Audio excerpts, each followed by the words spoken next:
What is up, gamers? Welcome back to another video. Today, we're checking out this delusional Twitter guy who is saying that video games are childish, and if you're a real man, you should not be playing video games. So as we can see from this guy, Kennedy Hall, he says, the problem with video games is mainly that they are juvenile. When a child plays make-believe with his friends, this is a playful stage he grows out of. When a grown man plays video games, he's playing make-believe with his friends like a stunted child. This is basically just calling a man who plays video games retarded, which is an interesting take, but I guess let's see what else he says. He goes on to say, if a grown man plays make-believe with a child, then he taps into a childlike state for the sake of the child. Which, yes, I guess that's a point, but, yeah, of course you're gonna do that because you're gonna try and kind of cater to a child. That's kind of what you're meant to do, I guess you could say. He then says, if you were to act the same way with a grown man, it would be disordered. What is worse is that video games mock that childlike state by inserting adult and grotesque content into a type of activity that is reserved for childlike play and innocence. Now, there's definitely a couple problems here right off the bat. This is not even the end of the tweet. There's a whole other half. This is just the first half. But just to start off, inserting adult and grotesque ideas or themes or whatever he said into a child's activity, basically, is what he said, which is pretty stupid. I mean, okay, but that's why there's ratings. Like, when you see a video game that has a teen or mature rating, like Call of Duty, that's not meant for a child, and for good reason, because there's no, child themes within it. He then goes on to say that video games act as a form of escapism that is doubly offensive, as it's an escapism into a world where he pretends to be a hero in a land without consequences, which, yeah, that's kind of the point, and I believe he goes on to say something like, it's the same as other forms of media, which is exactly the point. You're trying to get out of the, possibly shitty, unlikable situation that the real world is in, which is, a state of absolute chaos. And, playing video games is kind of pulling yourself out of that, reality and going into a world where you don't have to worry about those any consequences or anything. I'll even use an example as FPS shooter games. For example, Rainbow Six Siege, which is what I'm playing right now in the gameplay.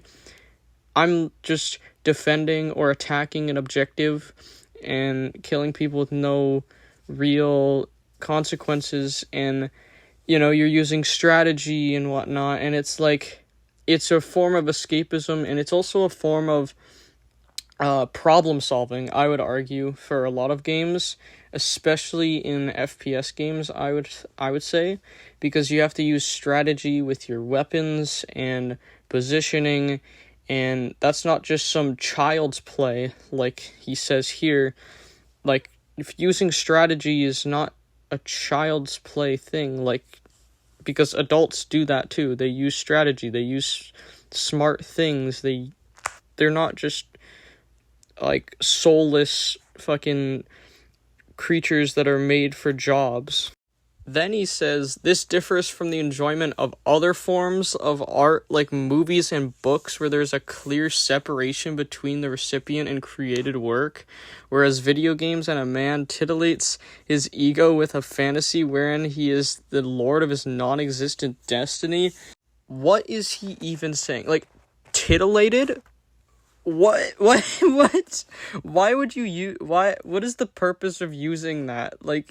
Okay, absurdity of words aside, his point is pretty stupid too, because he's basically saying that, books and movies, basically don't feed into any sort of ego, whereas the video games basically raises a man's ego because he's more,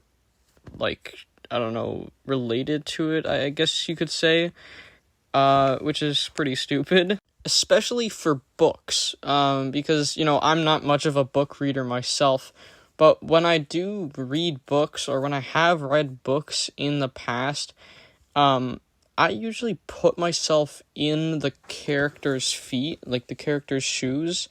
I'm not just reading it from their perspective. I'm kind of putting myself in. I'm using my imagination to imagine myself in that situation. And, I'm not just reading a story. It's like the movie, I can definitely see that, where, you're not really feeling as connected to maybe the character, or like personally you are not feeling as connected, whereas in a video game and a book you might be more connected because you actually feel more personal, especially in a video game where you're actually controlling it, and a book where you might imagine yourself within that world. Then the last bit of his tweet is, when a man reads of great war heroes, he is humbled by the fact that they are greater than him. When he pretends to be them, he conflates his virtual titillation with the reality that is not even real. Now, although I can somewhat agree with his point of, when you're hearing all these, like, war hero stories, you're humbled or whatever, but for me personally, I'm thinking of putting myself in those situations. I'm like, what would it be like if I was that war hero? I'm placing myself in that story. It's like a book, because the book is telling a story, but it's not, even if it's a war book or something, or even if it's fictional war book, sure, maybe you may think it's gonna humble you, and it may humble you, but personally, I think placing yourself in their shoes can almost have a understanding for what they went through. Like, if you're thinking about, like, what would it be like if I was in that situation, you may have more appreciation for that.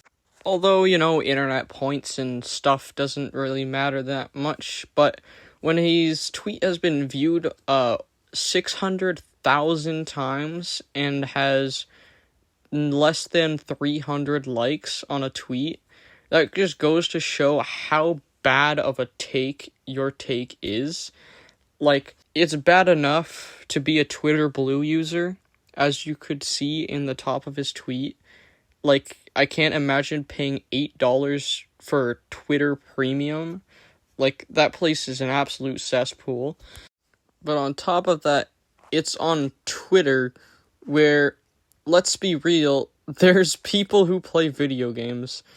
I can almost guarantee it, which is especially funny when people like this tweet can ratio the shit out of you.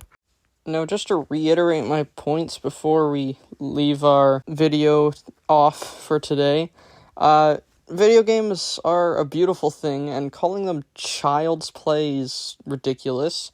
Now, I don't know if many of you have played a ton of video games. I would assume so, since you're on YouTube, and, that seems to be a pretty common thing. And plus, video games are such a huge thing nowadays, so I wouldn't be surprised if even a 50-year-old man has played video games. My dad, he is, 51 or 52? He used to play Call of Duty all the time, and now he doesn't as much, and he doesn't play video games as much, but he plays it with me occasionally, and I think it's pretty funny because, if you really think about it, there are some games that are definitely not child's play. Let's just think of some story games. God of War, beautiful game, beautiful story. Some of the pretty complicated game, like, there are complicated games that children could definitely not play. Even just shooter games. Obviously, we all know the stereotype of Fortnite being that kind of child's game, because it's the children got to it. So shooter games are not as hard, but, like, if we think about the story games, even Last of Us, that's a great game. The Spider-Man games, those are really fun. but you definitely need to know how to use the controls. You need some good understanding and a developed brain and not just be a 6-year-old. I definitely feel like this guy saw his kids or one of his kids playing Roblox or Minecraft and thought these video games are so childish or something, because those are some of the most popular games of all time, and a vast majority of the player base, I think, in my opinion, is children, because they're pretty simple games, so obviously the children are going to see it. But some of the best, most enjoyable games are literally movie worthy. Like, better than movies, better than TV shows. Like, I can think of maybe half of the Call of Duty campaigns could easily be movies or TV shows. I mean, think of the Modern Warfare line. Modern Warfare 1, 2, and 3. Beautiful storyline. Call of Duty World War II. Despite historical inaccuracies, still an amazing story. And generally tells the story of World War II heroes. And, I mean, these are games that, like, a simple 10-year-old could not, actually understand all the layers of the story, and they might not even really care about the story to begin with, which is what a lot of video games tell. They tell a story, which is a really good story in a lot of cases. But anyways, guys, I think I've made all the points I need to make. I think it's pretty obvious. This is a dumb statement, but regardless, I hope you enjoyed the video, and if you did, like and subscribe, follow the socials, and join the Discord. Those are in the description down below, and I'll see you guys in the next video.